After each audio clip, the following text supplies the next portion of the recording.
The Shark, Part 2 ending. Update everyone. On said evening, Jim tried to call me. Apparently, his parents received their letter letting them know about their son's actions. For those who don't remember, Jim is 28 and still lives with his parents. Some Prince is charming. In any case, I didn't answer the phone call. I have no use for arguing with him, and I saw no reason to get into a yelling match. Nothing I can say or do to him is going to change his mentality. So I'm just staying the course and working on ending the affair. My wife called me later in the night and told me she has applied for legal aid. My first thought was, the government will pay for a divorce. My second thought was that if she is waiting on some sort of state-appointed attorney or whatever, the wait will take some time. I believe that a loan may prolong her filing, if that is indeed what she intends to do. I got a phone call from her this afternoon telling me I need to go by the bank and sign some paperwork to get my name off of the car loan, which would also relinquish the title to her from my understanding. Should I agree to do this? My gut is saying wait until any potential divorce proceedings, but I'm not seeing where I would be accomplishing anything by not doing what she asks in this case. After being angry the last few times we had talked before this weekend, she was civil in our conversations recently. On Saturday, she was bawling asking why I was blaming Jim for everything. My response to her was that while I acknowledged that I lacked in meeting some of her important needs, her current affair is keeping us from working on our marriage. She told me that she doesn't like me, much less love me, which was somewhat expected after spending some time on this forum. She told me that she has no friends left because I have caused them to all alienate from her. Given that I was with some of our best friends, another married couple, when she called, I knew this was not true. I mentioned to her that she has plenty of people around her that love her. But just because they don't support what she is doing does not mean they hate her. Before hanging up, I reminded her that I love her and that when she is willing to give up her affair, I will be more than willing to work on our marriage. She just said that our marriage is over and said bye before hanging up. Again, most of this I expected, so it hasn't caught me off guard too much. But I still have a surreal feeling that leaves me wondering if this is really happening. In any case, I press on with the hope of saving my marriage, but also trying to prepare myself for the scenario in which I may be forced to move forward without my wife. The gym has definitely been my friend. I've lost 30 pounds since June 1st, both from my appetite lacking for a few weeks and spending a few days a week at the gym. I feel light on my feet again, and I'm considering joining a softball team or basketball league of some sort. Last night was an interesting and revealing night. I was with a friend of mine at the gym and I started getting messages from my wife's friend from work, who I'll just call Janet. Janet started by asking how I was doing. I responded that I'm just keeping busy and staying occupied. She said, "Well, I bet you don't have it as bad as your wife though." I paused a moment to think about whether or not I wanted to take the bait, and decided to ask, how exactly does she have it so bad? She said, "Oh, you know, just that her credit is destroyed and some really childish things like you checking her Facebook chats and being jealous of a guy friend." "You know," I responded, "I'm not sure what's going on with her credit. That must be something she did after she left home." Janet began to get angry. "Oh, don't act like you don't know. You've done this to her. Your jealousy and controlling ways didn't help either. I'm going to have to stop talking or I'm not going to be very nice." I calmly said, "Janet, I'm really sorry she's been lying to you. This is why I tried to talk to you a couple of weeks ago when you ignored my phone calls. My wife has been having an affair with Jim for the past few months. It's been building and building, and this is why I was digging for the information that I now have. Not because I was trying to be controlling. When things started to get blatantly suspicious, I dug deeper. And while I initially felt guilty, that feeling went away once I found what I found." Janet said, "She has been loyal to you to the very end. She always spoke so highly of you, and you just ran her off with your little digging. She is not and never has been in an affair. There is nothing but friendship in her and Jim." "Well, Janet, then why is it that I have a picture of them kissing and holding hands?" It took about 5 minutes, but she finally responded, "Yeah. I'll believe that when I see it, and I'll be the first to apologize to you." After I emailed her 2 of the pictures, she was beyond apologetic. She told me she was very sorry how much she had disrespected me. I told her that, in my mind, there was no harm done between us. She had been someone that was somewhat of a mutual friend previously because I had worked with her in the past, because I felt that her reactions were based out of the lies my wife had been telling all of her friends. I told her that I am still fighting for my marriage and that I hope people like herself will still love my wife without enabling the affair. I think Janet is very torn right now. She has previously been friends with both Jim and my wife.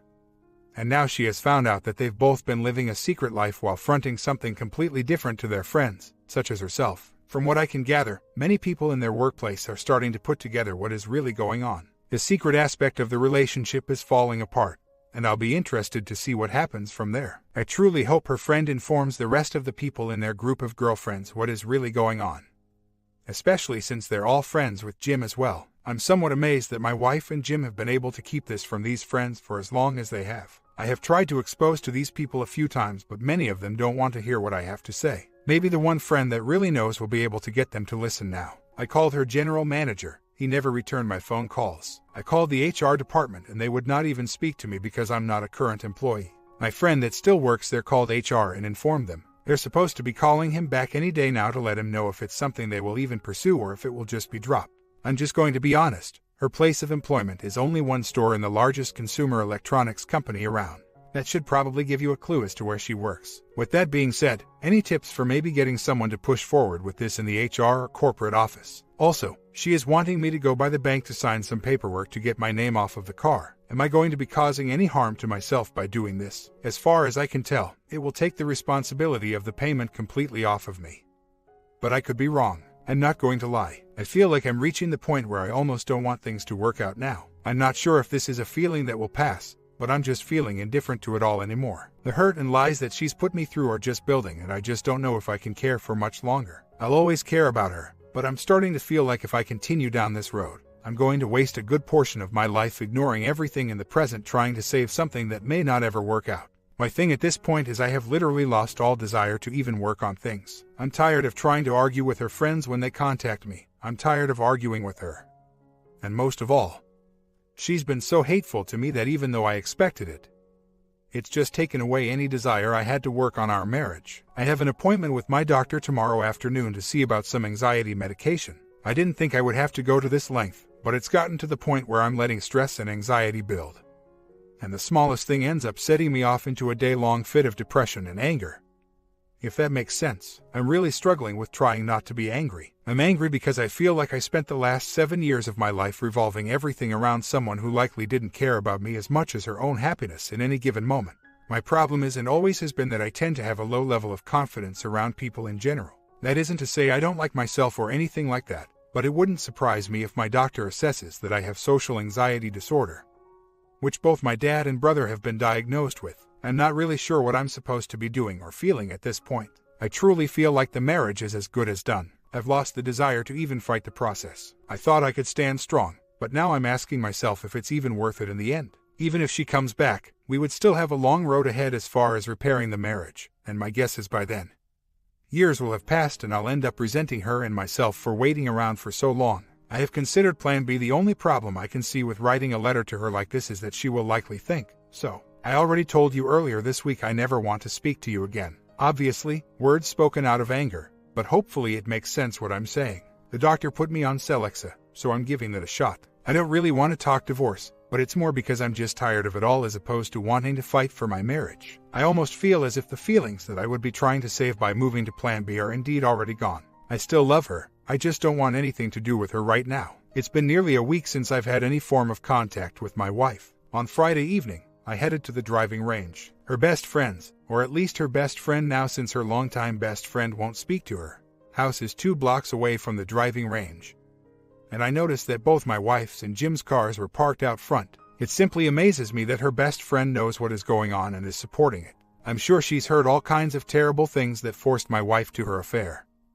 But even still, marriage is marriage. Many of my wife's friends seem to believe that it's okay for her to carry on this relationship because she left me, even if we are still married. What they're conveniently looking past is that the affair is why she left, and it was going on well before she left. My friend that works with her received a call back from the HR department, who said that there is nothing they can or will do about the situation. It seems as if the general manager has swept it under the rug. Little does he know, there is a battle brewing in his own workplace. On one side, you have my wife, Jim, and their girlfriends, and on the other end, you have a group of my friends, their friends, and a few married co-workers that can't believe someone would disrespect a marriage to this end. Times like these prove what my wife doesn't seem to understand. Her choices affect so much more than just our marriage and her happiness. They affect our families, friends, and even our workplaces. Her best friend, the one that was the maid of honor in our wedding, has backed me 100% since she found out what was going on. She has even gone as far as telling me that I deserve better, and that she wouldn't blame me if I stop waiting on my wife and just move on to find what I deserve. This is someone that my wife literally knew when they were 3 years old. They grew up and got into trouble together all the way through high school. Now, I'm not one to say what I do and don't deserve, because the truth is, I probably don't deserve anything, but I am getting to a point where I realize that I don't deserve to be cheated on. I don't deserve to be asked to cover up for her infidelity. And I don't deserve the amount of hate that came from my wife. I've spent a lot less time thinking about her lately, so in a way, I'm guessing that's good. My biggest issue at this point is I'm not sure which direction I should go. I don't know if I should be still working on a plan A, if I should move on to plan B, or if I should simply just accept that it may really be over, which may include plan B. It has become increasingly clear that my wife's friends are supporting her despite knowing the truth. They are of the mindset that she deserves to be happy no matter what. No wonder it's been so easy for my wife to continue this relationship. I haven't had contact with my wife in almost 2 weeks, and with everyone supporting her, I don't really want much to do with her. I'm getting to the point of admitting defeat, but don't know if this is what I should be doing. It's really hard to know what I should do next, even with steps laid out in front of me. Most of her family knows, her friends know, my friends and family know. And word has gotten around the workplace, and those people know. My wife has ceased talking to a couple of her former best friends due to them knowing and not supporting her. She has truly surrounded herself with a support group who knows what is going on. With so many of them, it's made it incredibly easy for her to continue the affair. I know it's been said, but it's likely plan B time. Maybe in my mind I've been in plan B mode for at least a week now. I haven't tried to contact my wife or even had a desire to do so. Part of me almost wishes she'd go ahead and serve me with papers so we can get it over with. But then the other part of me still wants to fight for what I know to be right and what I promise to uphold for the rest of my life. Today has been rather interesting. As I said, I've been sitting in the background letting this all die down. Turns out, her friends have reacted very negatively to the exposure. Her best friend's husband has now started a crusade to convince people that I have physically abused my wife. Obviously, that sort of accusation had to have come from my wife. At this point, I'm almost considering filing for divorce myself. I'm honestly ready for it to be over, and even if my wife came to me now and said she wanted to work on our marriage, I'm not sure, with everything that has happened, it would be worth it or could ever be repaired. Weeks later, I still haven't spoken to my wife since last week. I've held off on sending her a plan B letter to this point. I've sort of felt myself drifting back into a desire to save the marriage, but with an obvious understanding that it may not happen. I'm not really sure what I could try to do to initiate contact with my wife. I'd like to see if anyone has any ideas. I've thought about getting some sort of humorous card or something to make her laugh as well as let her know I'm thinking about her.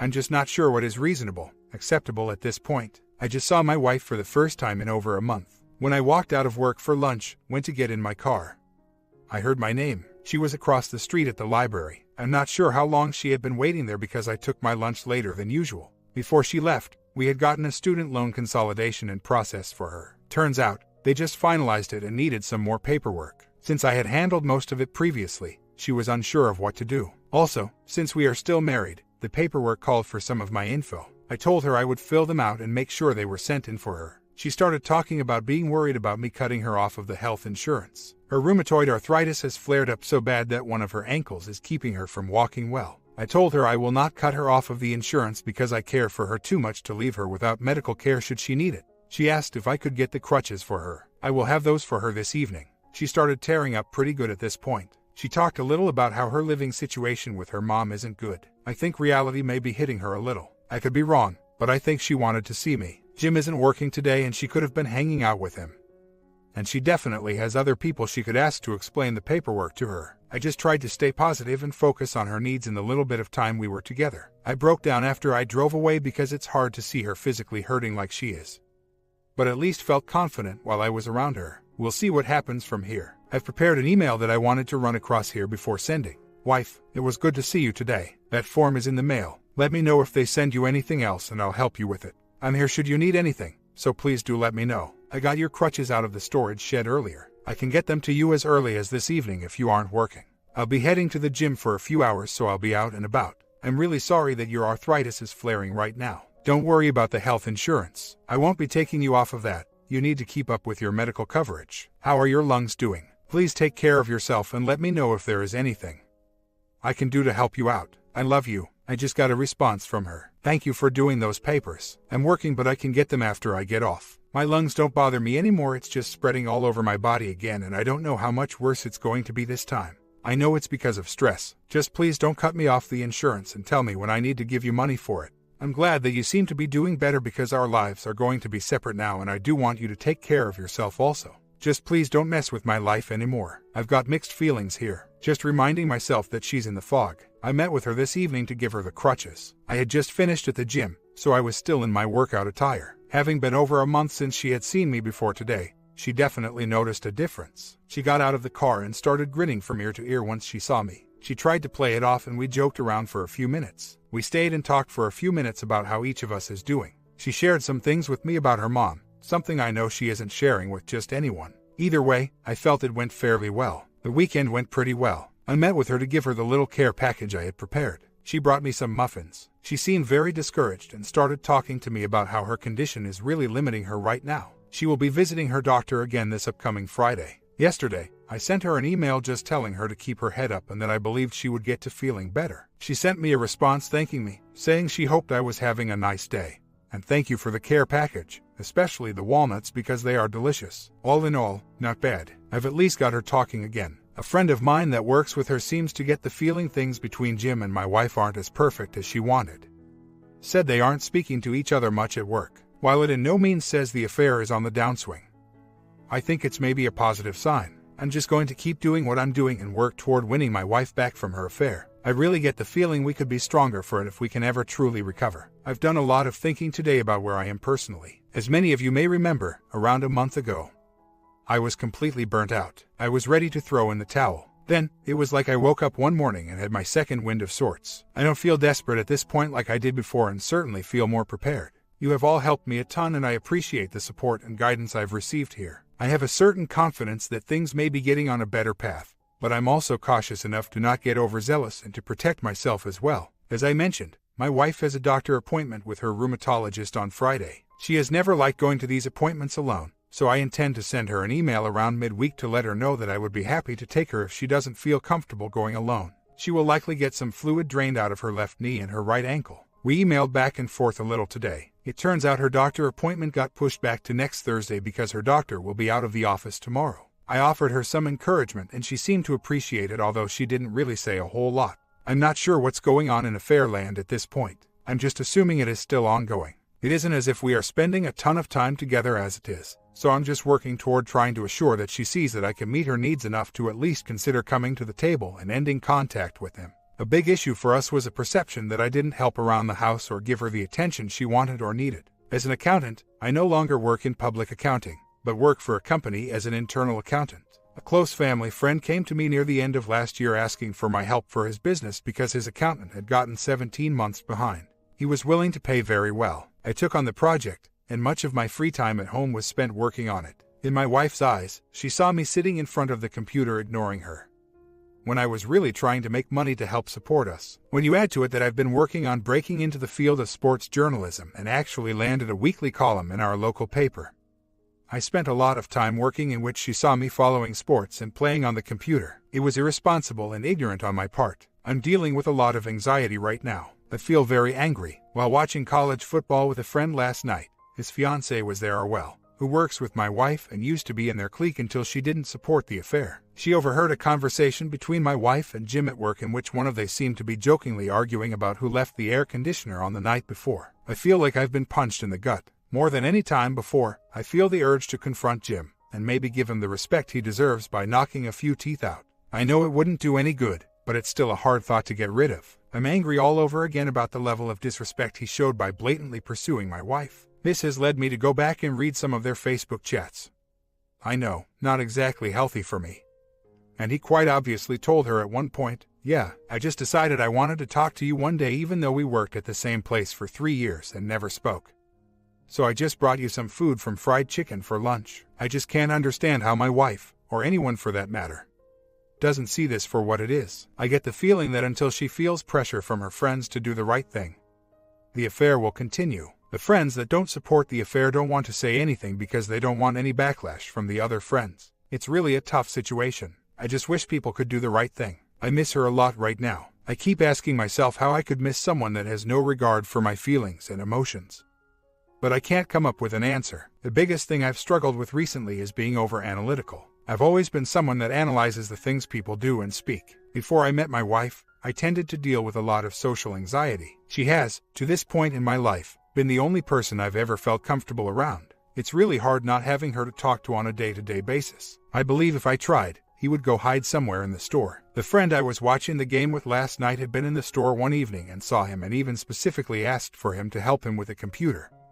But Jim slipped out as if he was going on lunch. It is a great idea though. HR was notified but have said that since I don't work there, they won't do anything. I realize it is grounds for harassment issues in the workplace, but to this point I haven't pursued any legal aid to go any further with it. For the most part, everyone in the workplace knows about it, and except for her circle of friends, are frowning pretty heavily upon it. Many of them don't understand why I would ever want to be with her again. Either way, I think for the most part, it's been exposed to everyone I can think of. It would really help if anyone would talk to her, and with that alone, I think she would start seeing that what she is doing is wrong. To this point, I know in her fog that she honestly believes she is doing right by taking this route. Is there anything else I can be doing at this point? I wrote a letter to Jim to, at the very least, get a little off of my chest, even if I'm not sending it. Jim, to this point, I have remained quiet toward you in regard to how things got to where we are today. While many around you know the truth of your actions, still many more have been deceived by your smooth words to believe things have occurred differently than the truth.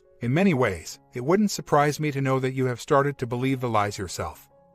Lies that remove the burden of the utter disrespect and disregard for something as sacred as a marriage from your shoulders. When you first started talking to my wife, I had no problem with you, having worked with you previously, although we had never talked much. I had never had any reason to hold any ill will toward you. What came next was the most shocking. Surely you aware that on many occasions when she was with you, she had told me she was elsewhere. I found this out rather innocently, yet after it became apparent that the behavior was ongoing and you were encouraging it, I began to watch more closely. You began to place yourself on a pedestal while subtly instilling ideas into my wife's head that I was the enemy. Even more subtly encouraging her to compare all of my negatives with all of your positives. You put up a front to make yourself seem innocent right to my face. Yet all along were plotting behind my back in an effort to sweep my marriage out from under me. You would act friendly to my face, but as it turns out, you oftentimes proceeded to talk down of me after the fact and behind my back. You continued to instill the idea that I was somehow controlling over my wife, while in fact I was the one being controlled. The very fact that information was being purposely withheld from me, like who she was with, what she was doing when she lied to go to lunch with you, was controlling my thoughts, emotions, and reactions. To this point, you've claimed an innocence to everything at hand, saying that everything just happened after the fact. I think you and I both know you're very good at getting what you want. And in this case, it seems you got it. You were the one to bring up the conversation about feelings for my wife. You continue to say and do things to feel out where she was in order to determine the right timing for making your move. You've told people that you were just being a good friend to her and helping her through hard times. If that were true, things would have turned out very differently. If you were truly trying to be a good friend and nothing more. When she came to you with marriage problems, you would have given her suggestions for putting a spark back into her marriage. You would have told her she should be talking to me about it instead of you. Or even better yet, you would have said, hey, you know, I'm not a professional, so let me help you find a marriage counselor so you two can work on your issues. Instead, you took a path that you felt benefited you more, choosing to pursue a married woman. I realize that my wife is also responsible for choices that have been made, but the fact that she was so very obviously vulnerable meant you should have tread even more carefully if you were only trying to be a friend. I'm not claiming to be a perfect husband, because I obviously have my own mistakes, but I took a vow to love, honor, and cherish my wife for the rest of my days, forsaking all others. It's a vow she also took, once in which I take very seriously. Marriages go through rough times frequently, and ours was no different. Yet many of our problems were expounded by the fact that we had issues in communicating with one another. When you began pursuing my wife and making me look like even more of a bad guy, it became impossible for me to communicate with her. This is not just a short-term relationship that you have helped to throw a wrench into. It is a marriage. While you may not take that seriously, having never been married yourself, I do. You may not care about anything I have to say, but quite frankly I wouldn't expect much else after you so blatantly disregarded the covenant in which my wife and I had with one another. You may not believe in God, but I do, and I know that God takes the covenant of marriage very seriously as well. Whatever the case may be, I will have you know that I love my wife very much. And although the hurt that has been caused on both sides is piled high, I will continue to love her until my dying day. After all, to purify gold, you must first put it to the fire. I hope you will consider these words and use more caution in the future when dealing with someone who is married. When I step back and look at the situation in the proper perspective, I'm just not sure confronting him would do any good at this point. Like I posted above, I wrote that letter to get it off of my chest. but I don't think I'll be getting it to him. The part of me that hurts would love nothing more than to kick his teeth in, but all that may do is fuel the fire for her to push further away from me than she already has. It might send a very mixed message if I'm working on love kindlers and then confronted him in any fashion. I don't know, maybe I'm wrong. I'm trying not to panic. Just received an email from my wife, so I filed for divorce. I need to give you the papers to sign and it will be final 60 days from today. I have everything done and was approved for them to pay everything. I'm really sorry, but we can't ever be together no matter how much you believe. Just let me know when I can meet you. I respond. I am still at a point where I would love to see her come out of this fog. When I didn't respond within an hour of her email, she sent another one. I'm really sorry. I know you're hurt, but everyone should have just stayed out of our business. Our lives will get better, but for now it's going to be hard. I'm sorry. How can she pin this on people who were encouraging her to go back to her marriage? Just got done meeting with her. We sat and talked for nearly 2 hours. She bawled during the point in which she gave me the paperwork. I'm no attorney, but from what I can tell, she gave me a copy of the original petition, and then also gave me the form she asked for me to sign. It is called waiver of service and basically seems as if I waive most of my rights by signing it. Also, it seems that temporary orders were already attached. Sounds like I need to get in touch with an attorney. As far as personal growth, I've been doing some study on biblical manhood. It's really neat to see how you can take different resources and put them all together to see a bigger picture of the person you'd like to be. I still go to the gym 3 to 4 times a week and I am involved with a softball team, which gives me some enjoyment. As far as work goes, I'm just bored out of my mind right now. I tend to run out of things to do near the end of each month. I'll be busy once October rolls around, but until then, I'm sort of spinning my wheels. Part 3 ending coming tomorrow morning. The wife is starting to disrespect him because she expects him to just not fight back, which is exactly what he is doing. If he is meeting other women, or just even extending his circle, maybe his partner would see his importance. You agree? See you in the part 3. Alright, everyone's presentations are done. Nick, the manager, said as he tried to move the discussion forward. Excuse me, I haven't. I recently found out something. Nick interrupted me and began to speak. There's apparently someone in this department who didn't graduate high school and is just a part-timer. Meetings should be for employees only. Absolutely right. His lackey, Mike, of course, agreed with Nick. I'm leaving. After leaving the meeting room, I started to shut down my computer. I noticed that an email had arrived, not in my personal inbox, but in the company's shared email. Thinking, there's no point in speaking up, no one will listen, I went home quietly. The next day, I heard a commotion from Nick's desk. He was staring at his computer screen, his face pale. Nick! Is something wrong? Mike looked at the screen with him. And he turned even paler than Nick. Why is he so angry? Knowing the reason for Mike's distress, I thought to myself, serves them right. My name is Adam. My mother passed away when I was in the 9th grade, and I was raised by my father. Well, you could hardly call it being raised. After my mother passed, my father changed. He drowned his sorrows in alcohol, and though he still went to work, he squandered our living expenses on horse racing. Because of that, I had to start working part-time as soon as I entered high school. Every month, I went to the convenience store with bills in hand that couldn't be auto-deducted from my father's account. Even though I endured it because I didn't want to be alone, I reached my limit in my 2nd year of high school and dropped out. I found a live-in job at a distant inn. Thank you for everything. The day I left home, my father, still staring at the TV, spoke. Take care. That was our last conversation. Back then, 18 wasn't the age of majority, so I needed my father's permission to work, and I couldn't hide my place of employment. Yet, my father never visited me even once. I kept working just to survive, and before I knew it, I was 42. Years of hard work paid off, and I was transferred to the headquarters. I was thrilled to be recognized by the company, as I thought I'd be working in the field until retirement due to my lack of formal education. Listen up. Our work can change the future of our employees. Don't drag us down. On my first day after the transfer, Nick, dressed in an expensive suit, spoke sternly. There was a reason for this. Our inn was located in a prominent tourist destination, known so well that everyone in the state could sing its commercial jingle. At its peak, we had 5 locations within the state. But that was long ago. Due to financial difficulties and aging facilities, only the place where I had worked for many years and the original establishment remained. I was prepared to lose my job anytime, but now there was a glimmer of hope. With the rise of social media, the tourist area where the inn was located started gaining attention again. Depending on how hard the sales department, where I was transferred, worked, we could either thrive or be forced to give up this prime location to the new hotel chains continuously popping up. For Nick, who had switched careers from another industry to strengthen our sales, this was a battle he couldn't afford to lose. I understood why he had to be strict. "I will do my best." Nick sneered at my enthusiastic declaration. "Did you not hear what I said?" "I'm sorry." I thought I was listening carefully. Out of habit from years of customer service, I apologized reflexively, though I had no idea what had offended him. Someone was watching me with a smirk. In this department, there are those who are expected to excel and those who have been shoved here because they have nowhere else to go. You are the latter.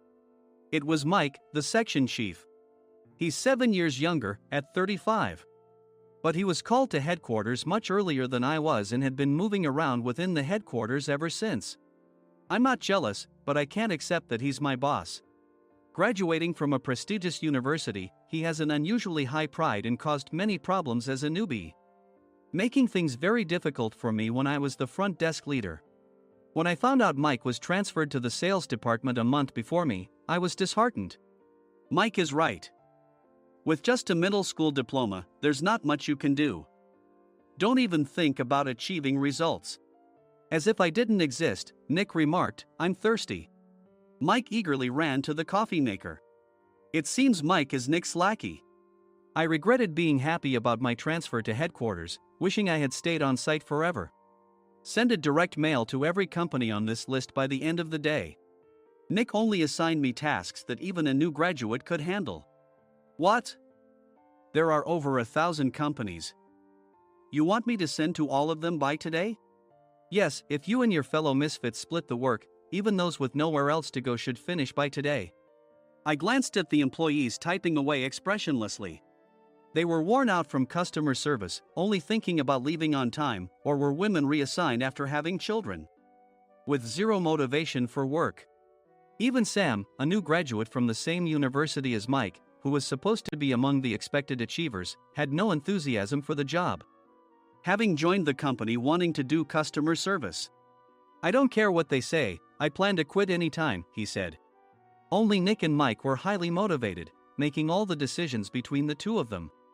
I originally only wanted to work at the inn to survive and had no particular attachment to this job. I swallowed my words, thinking I had no right to reprimand them.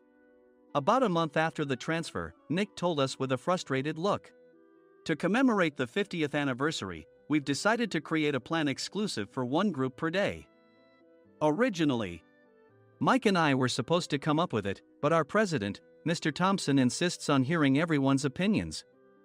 "So, you all get a chance."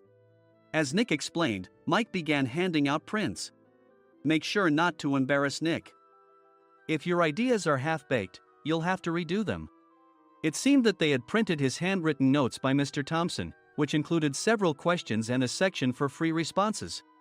It made sense why Nick had to seek our input, given that all responses had to be submitted to Mr. Thompson. We were given a week to think about it, and a meeting was scheduled to compile our ideas. My plan is to let guests enjoy both the old and modern America. Nick began the presentations. Guests would watch a master confectioner at a nearby traditional sweet shop make sweets in front of them. The welcome drink would be premium tea in a bottle. Nick's plan was certainly attractive. After his presentation, Nick called on us to present in the order we were seated. Just as I stood up for my turn. "All right, everyone's presentations are done." "Excuse me, I haven't. I recently found out something." Nick interrupted me. "There's someone in this department who didn't graduate high school and is just a part-timer." He was likely talking about me. I joined the company as a part-timer and was made a full-time employee when I turned 20. That was 20 years ago, so Nick and Mike probably had no chance to know until recently. Meetings should be for employees only. Absolutely right. After that, Nick kept creating opportunities to solicit everyone's opinions, purposefully excluding me from speaking. The meeting unexpectedly heated up and went past the scheduled end time. A few people asked to leave, and the discussion continued with the remaining few. "Still here?" Normally, you'd leave in that situation. Though I had no attachment to the job initially, hearing kind words from customers made me want to make them happier. For someone like me, with nowhere to go, the inn was my home and customer service was my life. I felt pathetic about my current self. I'm leaving. I left the conference room and started shutting down my computer. I noticed an email had arrived, not in my personal inbox, but in the company's shared email. Thinking no one would listen to what I had to say anyway, I quietly went home. The next day, while preparing the DM as instructed, I heard a commotion from Nick's desk. In his haste to stand up, he hit his knee on the desk. He stared at his computer screen, his face pale. "Nick! What's wrong?" Mike, thinking he should be the first to rush over, approached Nick while still wearing his coat. He peered at the screen with Nick. And he turned even paler than Nick. Why is he so angry? Who is responsible for this company? Nick, more irritated than ever, asked, and Mike answered without checking. Probably Sam. Sam wasn't there because he was attending a morning training session for new hires. Nick gave up on getting angry and returned his gaze to the screen. They were looking at an email that arrived right after the end of the working day yesterday. Apparently, no one, including me, had checked it before leaving. The email was from a large company that used us for their annual employee trips. The president and executives of that company also frequently used our services personally. President of the company, Mr. Mason himself, had declared that neither he nor his company would ever use our services again. Well, some companies cancel their employee trips or stop using our services due to financial struggles. Let's just move on. Mike kept wiping the sweat from his forehead with a handkerchief. Knowing why Mike was so agitated, I quietly watched their interaction. Do you know how much revenue we get from that company? We can find other guests to fill the rooms, but we'll lose the banquet costs, gift shop revenue, rental car fees, and more. Moreover, the gifts were supposed to be prepared by the traditional confectionery shop involved in Nick's proposed plan. If it's known that we incurred such a huge loss at this critical time, Nick's position in the company would be jeopardized. Nick took a deep breath, seemingly trying to calm himself. All right, Mike. Go to New York right now and apologize to Mr. Mason. What? You're coming with me, right? I have urgent work to do. I trust you, which is why I'm entrusting this to you. Please. Mike, believing Nick's sincerity, agreed with a determined look on his face, saying, yes. That's Nick for you. Even if Mike went to apologize, Nick would shift all the blame onto him if the client didn't change their mind. Well, it was Mike's fault to begin with, so it served him right. About 3 hours later, Sam answered a call from somewhere and repeatedly apologized, saying, I'm very sorry. Everyone watched to see what was happening. After ending the call, he informed Nick with a weary tone. When Mike arrived at the client's company, he only made things worse, further infuriating Mr. Mason. He was demanding, get his boss here immediately. It was no wonder Sam was exhausted, dealing with such a call right after returning from training. What is that idiot doing? All right, Adam, you're coming with me. If sacrificing Mike didn't work, then I must be next. Normally, I'd want to refuse at all costs, but I saw an opportunity in this situation. If I can be of assistance, I'd be happy to join you. I obediently followed Nick, and we flew to New York. When we introduced ourselves at the reception, it became clear how serious the situation was, as the receptionist personally escorted us to the president's office. Angry voices leaked through the door, making both Nick and me uneasy. Excuse me. I'm Nick, the supervisor. I understand my subordinate has caused you trouble, and I deeply apologize. Nick, with his experience in the corporate world, knew enough to offer an apology before excuses. However, his customer service skills left much to be desired. I sighed as I saw Mike trembling like a small dog in the corner of the room. What kind of training are you giving your subordinates? Mr. Mason glared at Nick with a red face. The intensity of his gaze made even Nick take a step back. Regrettably, I joined this company only 2 years ago and was unaware of Mike's issues. I should have identified his shortcomings sooner. Indeed.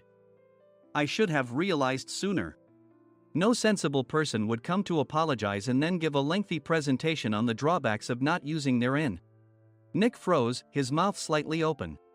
Suspecting the worst, I picked up the documents that had fallen to the floor. It seemed Mike hastily prepared these documents on the plane, listing the disadvantages. Disadvantage 1: if you change the venue for the company trip, employees might suspect it's for cost-cutting reasons, leading to a negative impression.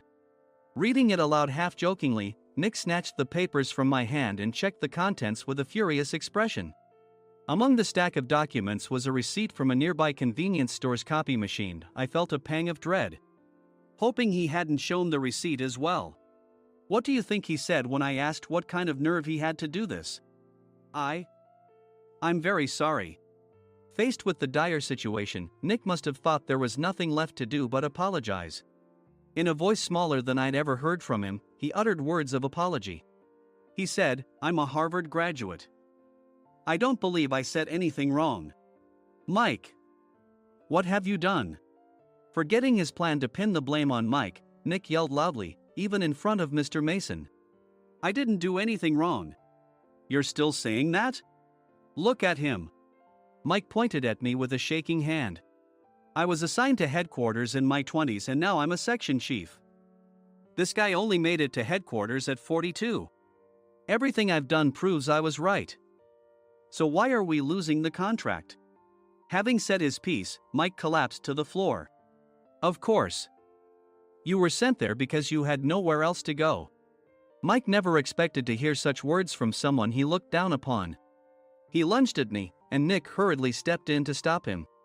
"Mr. Thompson told me Mike is a quick thinker, and to take good care of him." There's no way he was pushed aside. "Don't make things worse here." "He didn't say quick thinker, he said only quick-witted, didn't he?" I don't remember that part." I recalled the many troubles Mike caused when he was a newbie. When Mike was on the front line, his pride was so high that he never apologized to customers. Customer service, especially in our job, doesn't work alone. It brings both good and bad situations. If the front staff or housekeepers made mistakes, or the cleaning company didn't properly clean a room, one had to apologize to the customers regardless of personal fault. Mike, in such situations, would never apologize, insisting he wasn't at fault.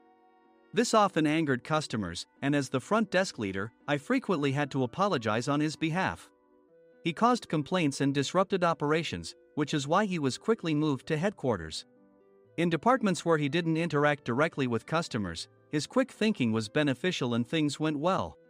But it seemed his flaws were starting to show. Corporate reservations are supposed to be entered into the system by the sales representative. But a quick check yesterday revealed that more than 10 items were missing from the client's reservation. The handover document clearly stated what needed to be prepared. Why didn't you enter it into the system? Why do we have to give them special treatment? Filling rooms near the banquet hall, setting up all the food in advance. Specifying the brand of wine, they're too demanding. No wonder he always angered customers, I thought, feeling a headache coming on. Grouping them in rooms near the banquet hall is for our benefit too.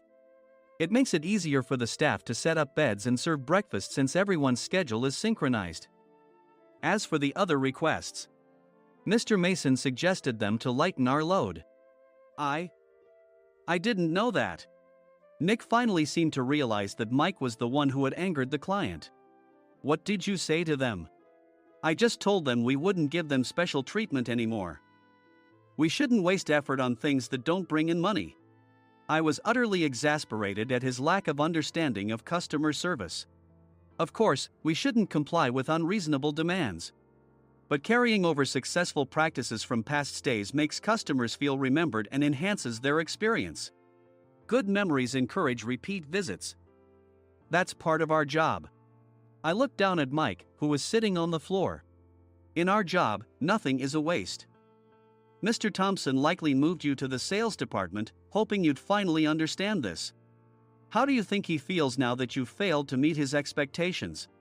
Mike, tears in his eyes, fled the president's office. I was amazed he still hadn't apologized. You have it tough, Adam. It's okay, we're all employees of the same company. I deeply apologize for this disrespectful incident. Especially after all the care you've shown us. If it weren't for you, Adam, I really would have stopped staying here. When I heard you were moving to the sales department, I was willing to reconsider if you handled it.